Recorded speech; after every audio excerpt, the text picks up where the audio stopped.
you do realize that's when most of our lives are going to change as far as how we interface with the internet, some of the newer technology that comes out, and the brand new 4 security protocols that will come with that hardened 5G platform. Also, China is leading the way in all communications and communications technology. They are. China is. So, we got to face that. We're good at technology, but we're so secretive, right? Half of what we have developed, they won't give to civilians because we're we like money. All right, we like money, and the rest of those countries are communists, and we surely don't want that way. But we like money, so we keep a lot of things in secret. But the 5G system in that architecture is going to allow for unimpeded machine-to-machine conversations and language. That's going to be important to the world because they kicked in.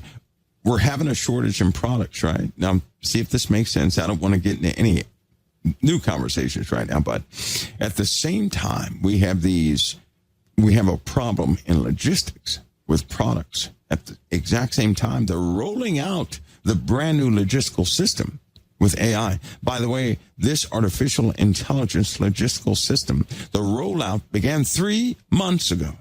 And then all of a sudden, we have a crisis in storing things. Think about that. They distribute product all over the world. That's called logistics. But the AI logistics system has just been implemented. It's fully operational. I'm telling you right now, the changeover is happening. And this is how it's happening. Now, you don't have to agree with that. You can say it's speculation, say what you want. But this shortage was necessary. It's the only way to introduce this system and to switch over to the new artificial intelligence system, which, by the way, 14 companies had already been prepared for it, and they were ready for the shortage, which actually gave them time to employ the robotic systems needed in all the warehouses to handle logistics. You can't do it with masses and masses of equipment coming through and products coming through. So somehow they had to get the product to stop to implement a new system. Now, this new system works without human operators. The machines learn the job, and they have to have a week to learn things. 1 week, and they can learn their specific job, right? And they can also learn new ways of doing things. And artificial intelligence, we're going to have to do a talk on that because I'm not so sure everybody understands what the big deal is about artificial intelligence in a very sensible language type way that can be told. Now, I used to play with in artificial intelligence sciences. I began that about 15 years ago. I was involved in some things 15 years ago to this very day with artificial intelligence, and I think it deserves a real look into what it really is, right? Because all these machines learn. This conversation about AI is about learning machines. These are machines that learn, but they're making things possible, right? Right now, today, things are possible today that 2 years ago they would say it would take another 100 years to get there, and they're possible right now, and they're doing it right now. This is some of the output of AI, right? So if I do a presentation on just artificial intelligence, so you guys understand, I think it'll give you a comprehension of where we are right now, because I don't believe people know where we are right now. I don't hear it in the conversations. The sense of urgency is just simply not there, and there's a huge impact it's going to have because it has the same outcome every single time. Artificial intelligence does, right? It writes its own code, so essentially, to the warehouses already is running by brand new code that nobody ever wrote. The machine did. It constantly refines itself and communicates with other machines. It makes friends. The efficiency rating is near 100% without human interaction. That's from the ships to the road to the warehouse to the stores. No human interaction. That is crazy, isn't it? Think about it. And did you guys see the new trucks at port?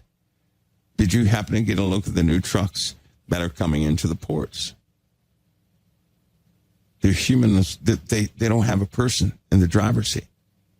Nobody saw that yet? Well, they're rolling it out. So where'd they come from? See, there's some things we have to discuss so that you guys understand it, so that you know exactly what it is. And you can employ caution behind it. There are things that I have a way of communication that I have practiced for many years. And that way of communication will throw off any system, right? It's derived from trending and from a consistent area of speech categorized in a way that's very odd. It's not really, it's not phonetics that you're dealing with, right? It's not something you have to decipher either. It tracks in a very weird way, and there's a way you can speak that will always cause your conversation to be quite invisible to AI. And that's very important and will be very important coming up, right? AI can already anticipate everything about you. Everything. Any and everything about you is already anticipated by AI. And you already have a brand new packet. All of you do. No person is missed. Everybody on Earth is accounted for by artificial intelligence systems. You have a packet. You have a profile. Your credit rating is soon to be based upon that packet. Not how worthy you are, but it's going to be based on if you're even liked. Yeah, we have to discuss some things about this because it's coming. A lot of you will not understand it. It's going to frustrate a lot of you. It's going to be very radical, very different for you. It won't mean anything to the children. They're already adapted to it, naturally adapted to AI. Somebody says, Mike, do you have any ideas about two witnesses in Revelation? Yeah, I do. Jay Taylor, I most certainly do. I have my idea about it. Now, I haven't shared that yet, but yes, I have my idea about it. And I say it's my idea because for some reason, and I know I have foot and mouth disease too. I always put my foot in my mouth, but I'll state it to you simply so that everybody understands. I didn't come from a religious background, thing there. I wasn't in church all my life for any of those things. But I'm quite sincere about the Lord. There's something behind the Bible in me. Anyway, I don't read with preconceived notions of anybody. Right? I never did that. So, because I believe in the spiritual givings of the word meaning, if we have to understand the Bible spiritually, right, then I can't talk to a philosopher, right? I can't learn from a psychiatrist what is being said in the Bible. I have to seek spiritual things. I have to seek the Lord. And it has to be real or I won't know it at all.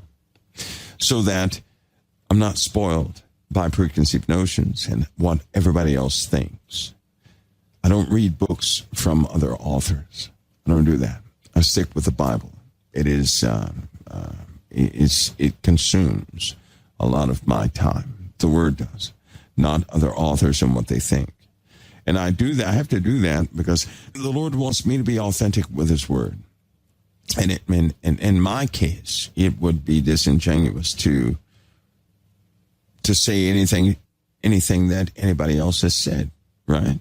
If I were to echo what somebody else said, that's disingenuous to what the Lord has given me. Because what He's given me, I'm responsible to give. Right? And so it can't be tainted by, a better idea over here, a better idea, more qualified answer over here. So I've not read anybody else's material, ever. At any rate. Now, things like ancient scrolls, I have read the ancient scrolls, right? I am adapted to all the other religions. I know about them. and not one of them holds a candle, nor can it diminish my faith in Christ ever. Right? It just can't do it. Because I had to know about civilizations in a specific tasking for some years. So I had to know about other cultures and languages and civilizations and customs and all these other things. I had to know that. That was part of the job description. But when it comes to reading men's views on things, I stay away from that because I don't want to learn the Bible and have learned it by opinion. I need the Spirit. And I pray a lot, a whole lot, because I want the truth spiritually. Just as Jesus said, it will be given. Because I believe his word, right? So I'm not one of those who's going to read the word and then because it does not happen for me the way Jesus said, go and change the word so it suits my, life. I don't do that. I don't do that. I always know I can do better. I always know that. And it has to remain that way. I have to be true to what I'm doing. Plus, I actually do believe. And when I talk about it, I utterly 100%, 2,000% believe in what I'm saying. So I have it's pretty, I say the same thing over and over and over and over and over again. If you guys have been in the archives, it's not like you're hearing anything new. You just hear my passion in following what's already been written, right? I have a sincere hope that you make it. And believe it or not, every single last one of you, I've thought about independently. I really have. My hope is that you guys make it because you are the reflection of my work here. If it's not working for you, then I'm doing a real sorry job. If your life does not change, I'm doing nothing. You are the evidence of my labors. And if your life does not change, if it's not impacted by what the Lord said it would be impacted by, then I'm a charlatan. You're the fruit, right? You are. So, my view on things may be a bit different from what you're used to. You really may, right? Somebody asked me about the rapture. Somebody asked me about some other questions. Well, you don't believe this and you don't believe that. I said, well, listen to the archives and figure it out for yourselves. I don't necessarily believe, like the rapture. Do I believe in the rapture? Right? I believe in what the Lord said. Well, that's what I believe in. I believe that the last trump, right, is played last. And it's not the first trump. I believe in God's order. I don't believe in man's order. I believe in God's order. I know that man can easily comprehend carnal things, which are, by the way, against God. So I don't try to determine what the Bible says by the mind. But it's the spiritual comprehension involved, and often it goes against every thought we would ever have. I also look at the lessons in the Bible, like how all the experts in the New Testament could not identify Jesus Christ. All those who call themselves experts could not identify Jesus Christ. So academically, the truth cannot be found only by way of the soul and a surrender.